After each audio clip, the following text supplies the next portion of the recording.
বইয়ের দিকে যখন তাকালে আমার মনে হয় আমি সবকিছুই পারি। পরীক্ষার পড়াই আমার কণ্ঠস্থ, মুখস্থ, ঠোঁটস্থ। কিন্তু কি বলবো দুঃখের বিষয় বন্ধু, আজকে আমি মাগরিবের নামাজ পড়ে যখন পড়ার টেবিলের মধ্যে বসলাম, বসিয়া একটু চিন্তা করলাম শনিবারের থেকে আমাদের ফাজিল পরীক্ষা শুরু হবে। যেহেতু পড়া যখন পারি রে, একটু বইগুলো খুলে পড়াটা রিভাইজ দেই। যেই কথা সেই কাজ বন্ধু, সঙ্গে সঙ্গে বইগুলো খুললাম, সাজেশনটাও খুললাম।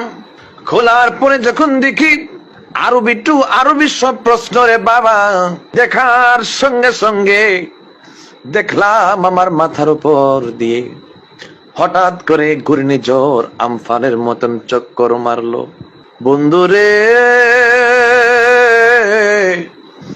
ও আমার ফাজিল পরীক্ষার্থী বন্ধুরা, হঠাৎ করে নিজের সুস্থতার কথা চিন্তা করলাম। নিজের সুস্থতার কথা চিন্তা করে বইটাকে বন্ধ করে দিলাম, সাজেশনটাকে বন্ধ করে দিলাম। বন্ধ করে দিয়ে রে বই এবং সাজেশনকে তাদের আপন জায়গার মধ্যে রেখে দিলাম। ওই আমার ফাজিল দ্বিতীয় বর্ষের বন্ধু, ওই আমার বন্ধু, তোমাদের কি অবস্থা? পরীক্ষার প্রিপারেশন কেমন?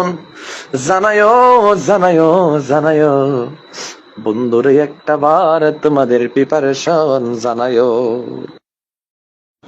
সুবহানাল্লাহ, মাশাআল্লাহ বন্ধু।